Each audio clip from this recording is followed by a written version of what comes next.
So, Mesh, clearly people are not interested in I learning a little know. bit more about Sorry. you, what you did at the I. Bangkok Post, so we're not going to talk about that. It's okay. Um, Usually, I'm the one interviewing, so it's change of positions here. so tell me, Umesh, you, from what I understand, you graduated in finance, Yes. and I haven't come across too many editors or journalists who came from a finance business background and jumped into journalism. What made you move? Passion, That's pure it? passion. I've always been passionate about journalism. I've always been a human person. Always love, it's similar to what you guys do, interacting with people, knowing people, getting to know them. With a finance degree, yes, I could be sitting down, churning numbers in and out. Nah, that was not me. I did finance for 6 months, Right. then quit, joined Bangkok Post as a first job. Uh, as I told you earlier as well, I got a 67% pay cut from finance joining journalism, and my dad called me Gadha. I know some of you are Indians. It means a donkey. Usually, when people move, they move up. If you're getting X money, then X plus one should always be the target. I took X minus whatever, 67%. So that was my story. That's And a your studies were in the US? yes, I did. So I have a question for you. There's an old adage which says that when America sneezes, Asia catches a cold. Is that still true? Continues to be true on a big degree, on a greater scale. Yes, for now. I think it's changing towards China a little bit more. Chinese So when China economy. growls, Yeah, we cover up. we like cover, like go for cover. I think it'll take time. It's a gradual process. China would and continues to be a big player. Would become a much bigger player going forward in every aspect, be it economic, political, geopolitical, and obviously your sector, tourism.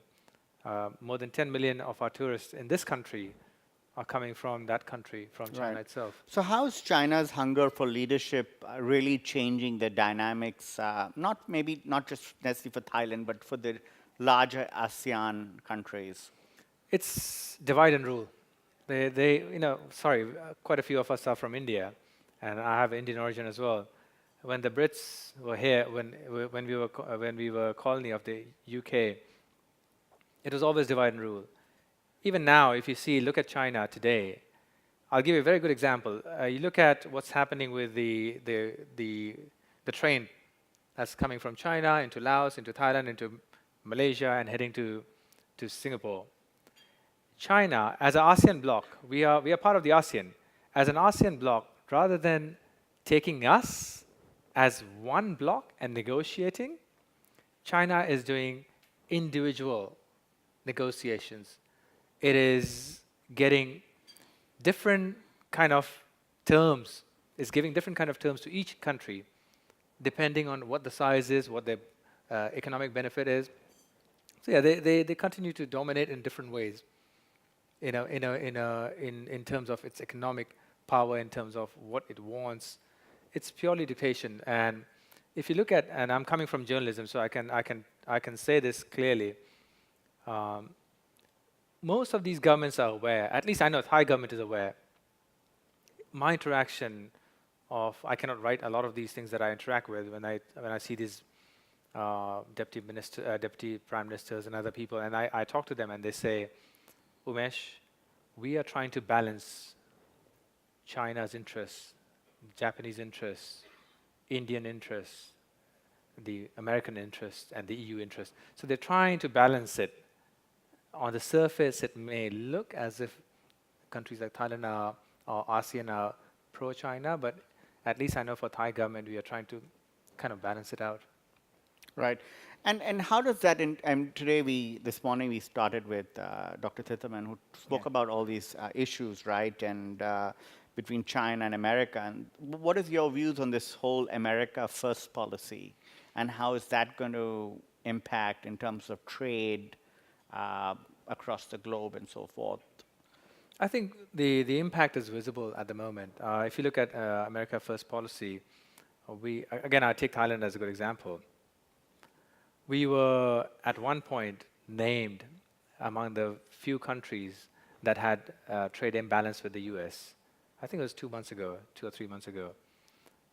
Sorry, I go through news. Until last week, I used to go through 40 pages of news every evening, so sometimes you forget things. But 3 months ago, we were named among the top 5 countries or 7 countries that had trade imbalance with the US.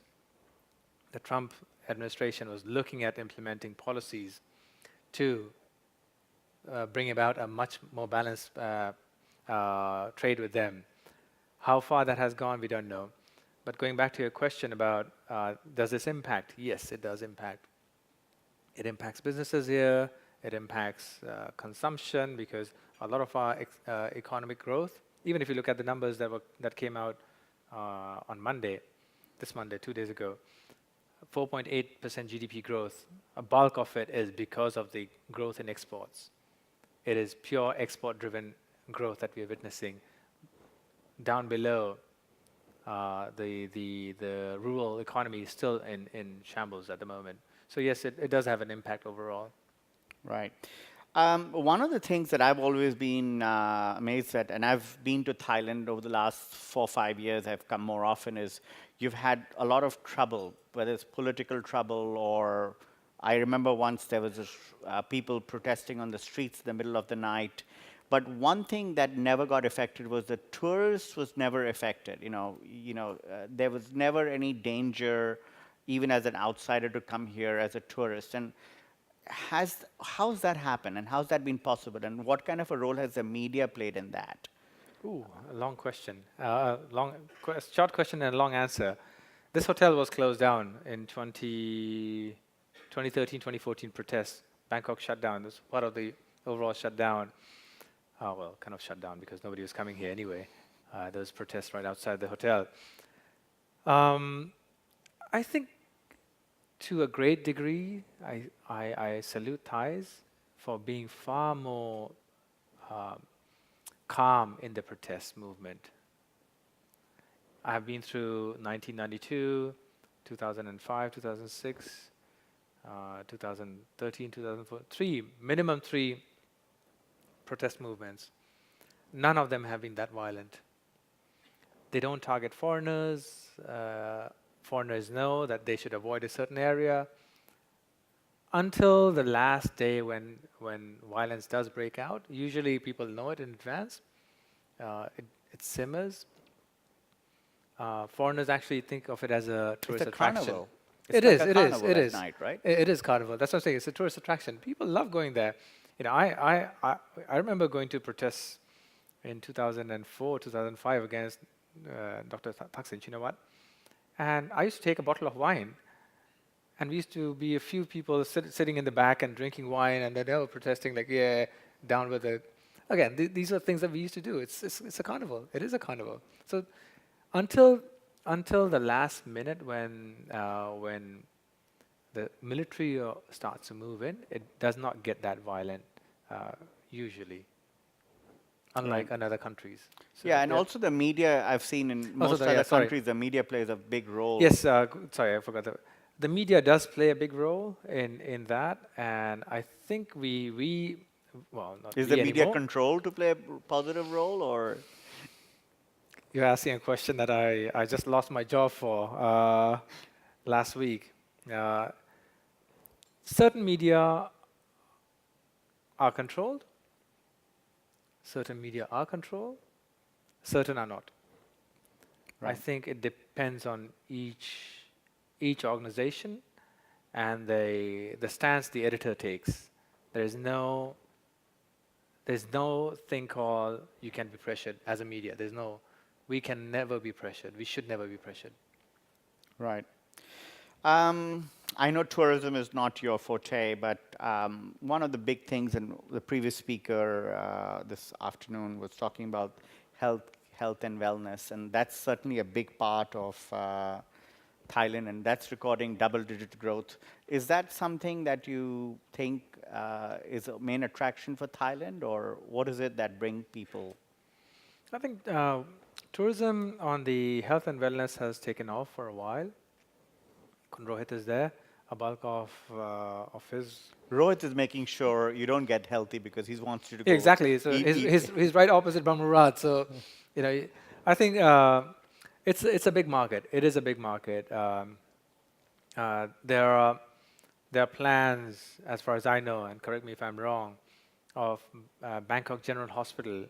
Supposedly, this was at least until a few months ago, had bought out a big piece of land in Soi 13, Sukhumvit Soi 13, 11 ambassador area, and they plan to build a huge uh, complex in that area. At least they were negotiating at that point. So there is a demand for wellness. We are still cheaper than Singapore. Our quality is not that bad. I would have some doubts about the practices of the doctors. I've raised that issue up and have experienced it myself with my family. But I think these are things that will, and we are not cheaper than India, but the quality of service is much better. Indian doctors are amazing. But then overall, the experience in Thailand is pretty good, and that is what brings a lot of these people, these patients, and health and wellness tourism back into the country. And apart from that, you have the spas, the detox, and all the things that goes along with it. Right. You've also, I've noticed you've been a big supporter of the Association of Southeast Asian Nations.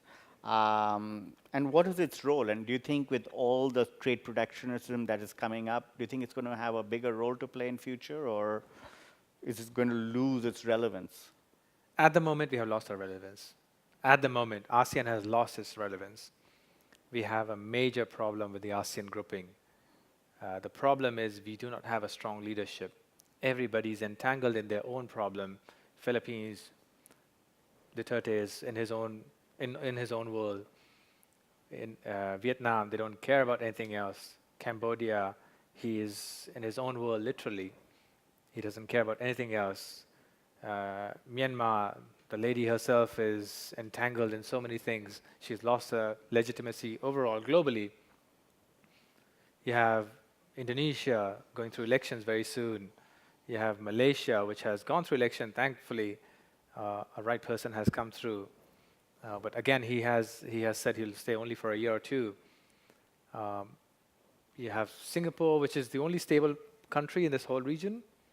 And then you have our country where a military dictator is sitting there who has no clue of what's happening in ASEAN. He has no clue of what he wants to do, because next year we are going to be ASEAN chair. And they haven't charted out, they haven't planned out how we're going to do, what we're going to do. So there's a lack of leadership, a major crisis Across the region. Across the region, sadly. In the past, if you look back, Mahathir was there. We had at least last time we had Apisit here when we were the chair. He had, in Indonesia was pretty stable as well. Philippines, very stable. So at least we had 4 or 5 of these countries. Brunei, don't even care about it. So some of these countries had a very stable governments to take it forward. So if there were 3 things that Asia could learn from the West today, what would those 3 things be? 3 things that the Asia could learn from the West. Ooh, good question. I would say, if it comes to, there's no restriction on what I can say, is it? Yeah. Okay. In my view, I think Asia can learn a bit from the EU. If you go from on the ASEAN side, yes, Euro failed. It was a trial and error. Well, it's kind of failing, but it was at one point. There's a problem, but a single currency. I think we can learn from the integrity and the what do you call the coordination effort that they have. They have Brussels that is coordinating everything into one. And you would want to do that with ASEAN? I would love to see that in ASEAN. We have a ASEAN Secretariat in Jakarta, which has no money, where they have nothing. The budget is maybe 1/100th of what Brussels gets. They have, all they're doing is just paperwork. They're churning paperwork out. We could learn from the competitiveness of the West. We are competitive. we're very competitive, but I think in terms of transparency, in terms of other things, our Asia and ASEAN lacks that. Right. So Anything else, and what is it that Asia could teach the West, maybe? I think hospitality. Sorry, You're at I'm the not. I'm not, no, I'm no. not being nice to you, or the gathering here. They're not Uh, voting for you, by the way, so you don't have Yeah. to be nice. No, I don't need to. I'm a journalist. I'm never nice to anybody. So, I think hospitality is something that the West can learn. Yes, you do have good hospitality brands, but you walk in here, or you walk in any hotel. I don't know most of the hotels here, but you walk in a restaurant, the softness, the calmness, the Thainess just beats it. You don't get it anywhere. I just can't. Sure. I can't think of a country that I want to live apart from here. Right. So it's I think that is one thing I would love to see. Which I'm sorry, I'm an Indian origin as well. Even in India, you don't get that. It's not there. Sorry. So this afternoon we had a lot of speakers, and the whole conference is called THINC INNOVATE. So we have a lot of talk on technology and OTAs and how people make bookings and so forth. Technology certainly is impacting travel in a big way. How do you think Asia is embracing it, or is there something we should change? Or you've traveled, I'm sure. Yeah. Now is the time for me to travel. I've been chained to my desk and my job for the last 22 months. Now it's time. I used to travel once a week outside the country until I got this position in 2016. Then I was stuck. I think technology is Asia overall and ASEAN as well are embracing it. We are using a lot more of it than we used to in the past. Everybody's on Airbnb, on Agoda, on all these places, all over the place. I think the adaption level is amazing now, with the internet penetration of 70% in Thailand now, mobile penetration of 120%. I think it's there. It's going to take off further. It's already on track on this. I think most of the speakers must have said a lot of issues. They must have raised this. One thing I always tell people is technology is a boon and a curse. You do something wrong, your hotel does something wrong, trust me, it goes on YouTube, it goes on social media, you are dead.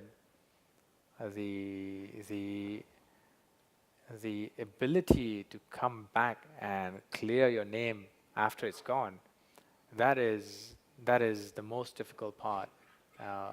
It is very good, but sorry to use the word, you screw up, you're dead. You have to know how to keep track and how to, and again, this could come from a media person, is have your PR, have your whoever is there ready. Have a situation, all situations. If this happens, what is our response? If this happens, what is our response? Just have them ready, just in case, in the worst case scenario. Yeah. So you have a lot more time, hopefully now. So what's your favorite destination for holiday, globally? Globally, I love Istanbul. Been there 8 times. I'm flying again next month there. I don't know why. I do know why. I like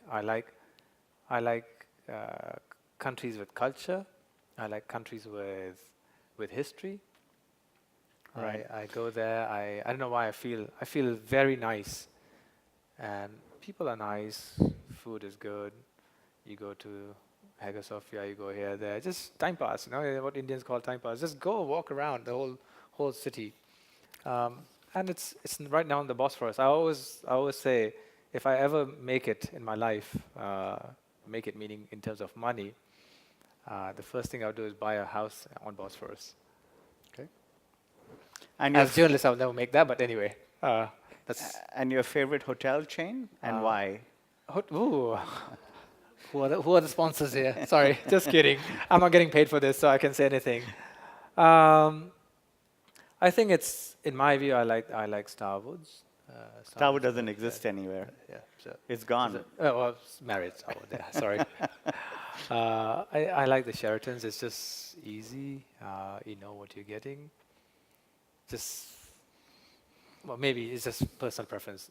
Don't the other people don't take it Personally. offensively personally, but it's just personal preference. That's it. So 20 years of journalism, what do you think has been your greatest achievement so far?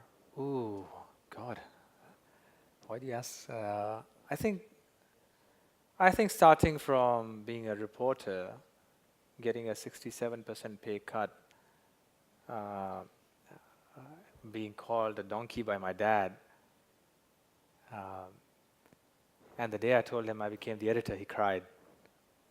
So that, to me, that was a crowning moment. I was like, yes, I did it.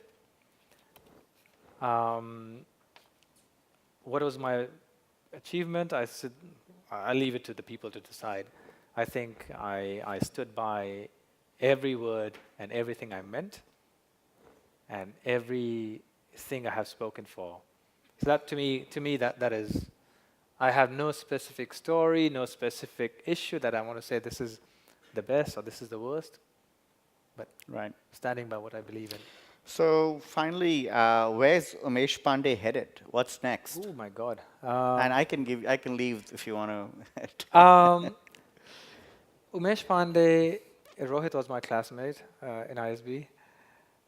Umesh Pandey, if you remember, was nobody in ISB. I was one of those kids who was a kind of an introvert.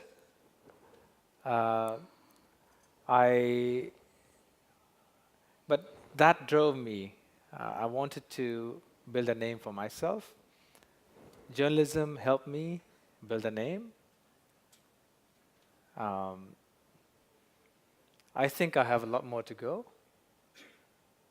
I think in the long run, I want to build, let's put it this way, being an Indian origin, getting to the editorship was one of the most challenging part. The staff would not accept you.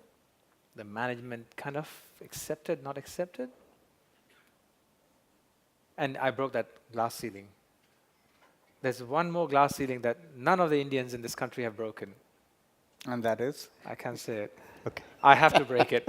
I have to break that glass ceiling. I want every Indian origin person in this country to feel as if they are equal citizen of this country.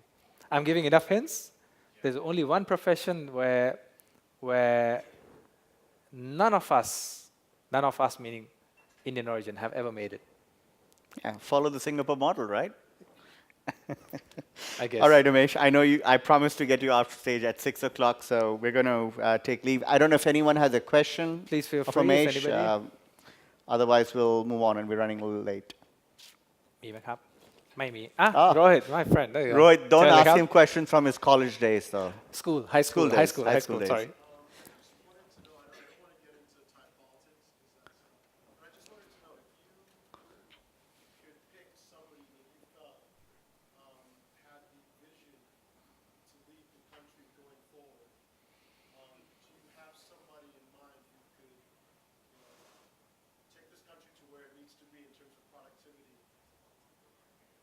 One person or one party? Or sorry, because there's no single person in this country who can drive the country at the moment. Sorry, no. So if it's one person, then no. If it's one party, then I think there are two parties that continue to be pretty strong, and both are pretty good. If you ask me as a neutral journalist, both are pretty good. Now, pretty good in terms of for who? For the farmers, for the poor, or for the rich? I would say to lead the country forward where we could be, unified, more, and not divided as we have been.